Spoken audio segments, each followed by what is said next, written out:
Les avocats de Guy Philippe ont sollicité un report à la quinzaine de l'audience initialement prévue pour ce mardi.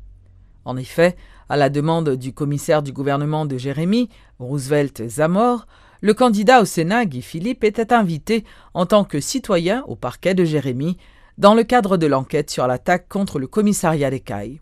Cependant, Maître Reynold Georges, son avocat, soutient qu'il lui faut plus de temps pour prendre connaissance du dossier et accompagner son client. La commission éthique et anticorruption du Sénat a repris sa série d'auditions. Ce mardi, l'ancien ministre des Travaux publics, Jacques Rousseau, a été entendu par les membres de cette entité sur la gestion faite des fonds du programme Petro-Caribé. Jacques Rousseau est l'un des rares ministres à rester en poste durant tout un mandat présidentiel. En effet, l'ancien ministre des TPTC a passé 5 ans à la tête de ce ministère, jugé proactif par une certaine presse. Mais que l'on ne s'y méprenne pas. Jacques Rousseau n'avait pas les mains liées, mais il n'avait pas non plus toute la latitude, malgré ce que le public aurait pu penser. Certaines constructions de routes, de ponts, de bâtiments publics, bref, des projets financés à grands coups de millions issus des fonds Petro-Caribé, échappait totalement à son contrôle. Sans dire clairement que la manne pétrolière du Venezuela a été détournée, gaspillée ou mal gérée, Jacques Rousseau a mentionné une institution qui brassait beaucoup d'argent et dont l'existence était plus que questionnable.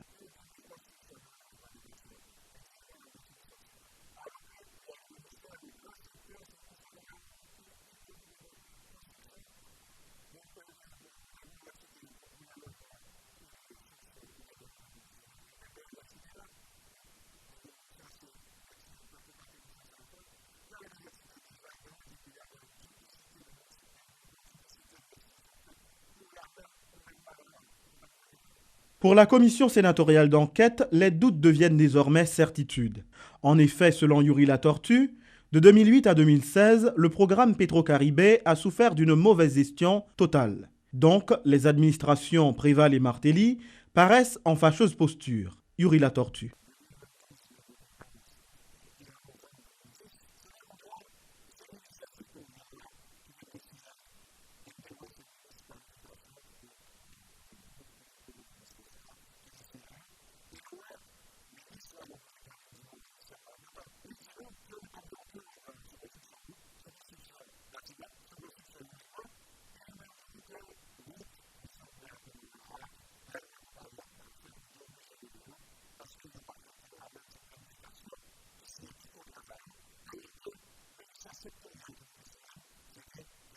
Le 15 juin prochain marquera une étape décisive dans cette enquête sénatoriale sur la gestion des fonds Petro-Caribé. Une grande audition aura lieu à cette date, à laquelle sont tenus de prendre part tous les anciens premiers ministres, anciens ministres et ex-directeurs du BAMPAD, entre autres. En cela, le sénateur Yuri Latortue se veut clair. Si vous présentez, nous posons une question, vous pouvez éclaircir. Mais si vous ne présentez déclaration que nous gagnons, il y a un pour frais et des sanctions vont être prises contre les firmes et contre les personnes qui sont reconnues, nous-mêmes, coupables. Des employés du Centre national des équipements, CNE, ont bloqué l'entrée principale du ministère des Travaux publics. Les protestataires exigent de l'État le paiement de plusieurs mois d'arriérés de salaire et disent maintenir leur mouvement jusqu'à ce que leurs revendications soient satisfaites. Ce qui a eu pour conséquence un embouteillage monstre sur cette artère reliant Delma 33 au carrefour Gérald Bataille.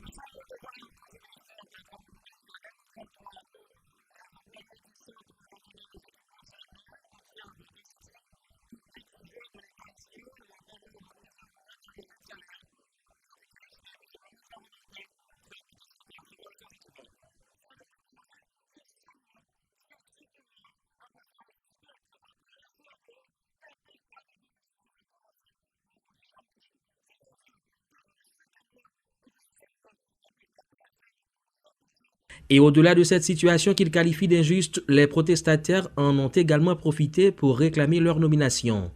18 ans après sa création, pas un employé du Centre national des équipements où le quota de femmes est supérieur à 30% n'a été nommé.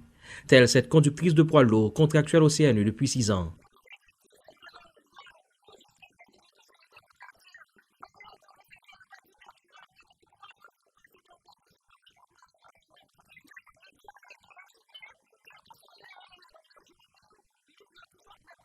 Mais en dépit de leurs conditions de travail difficiles, les employés du CNE rêvent de voir cette institution mettre réellement ses compétences au service de la population. À en croire ces derniers, ce service déconcentré relevant du ministère des Travaux publics dispose de ressources matérielles et techniques adéquates pour répondre aux besoins du pays, particulièrement en matière de percée de route. Mais force est de constater que le Centre national des équipements est victime de la lutte que se livrent de petits groupes, s'insurgent les employés.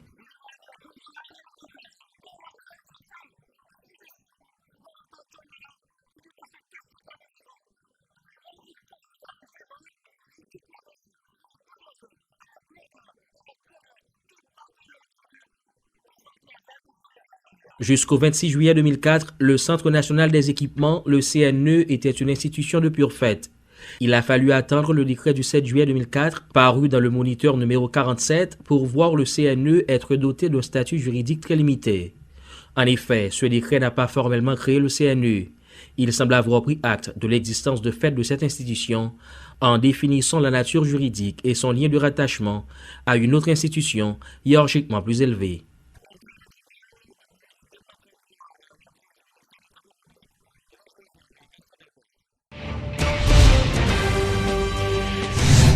Le financement des collectivités territoriales à travers le budget de l'État était au cœur des réflexions ce mardi dans le cadre d'un atelier réalisé par le ministère de l'Intérieur et l'Office de management et de ressources humaines OMRH.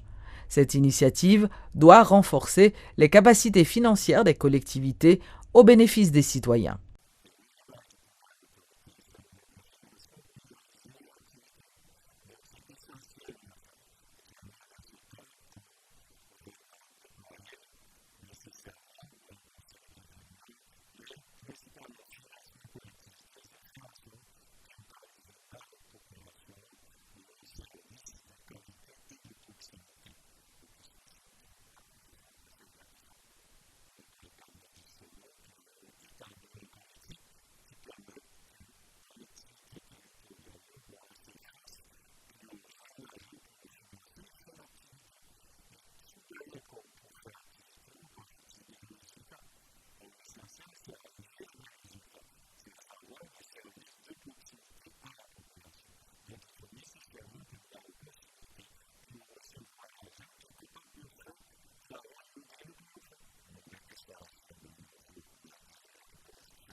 Suivant des responsables du ministère de la Santé publique, plus de 700 000 personnes ont été atteintes du choléra en 6 ans. Selon des chiffres communiqués, 9 315 personnes en sont mortes de 2010 à 2016 à travers le pays. Et malgré les progrès observés, le MSPP, qui exhorte la population à respecter les consignes d'hygiène, continue de travailler afin d'éradiquer l'épidémie d'ici à 2022. L'épidémie de choléra sévit encore dans le pays, même si l'on n'en parle plus. Là-dessus, le ministère de la Santé publique se veut clair, pas question pour la population d'oublier la maladie et par la même occasion de céder à la négligence. La preuve, de nombreux cas ont été recensés durant le mois de mai, selon des chiffres communiqués par le MSPP.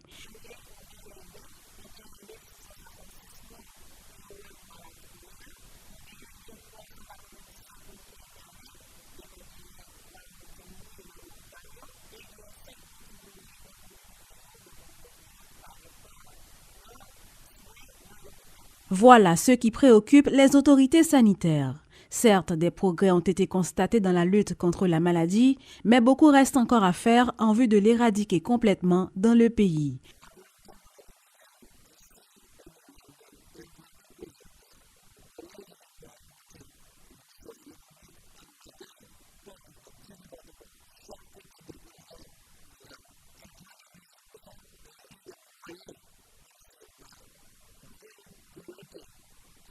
Dans l'intervalle, les consignes d'hygiène demeurent les mêmes. Il suffit de continuer à les appliquer, insiste pour sa part le docteur Jocelyne Pierre-Louis, directrice de promotion de la santé et de protection de l'environnement.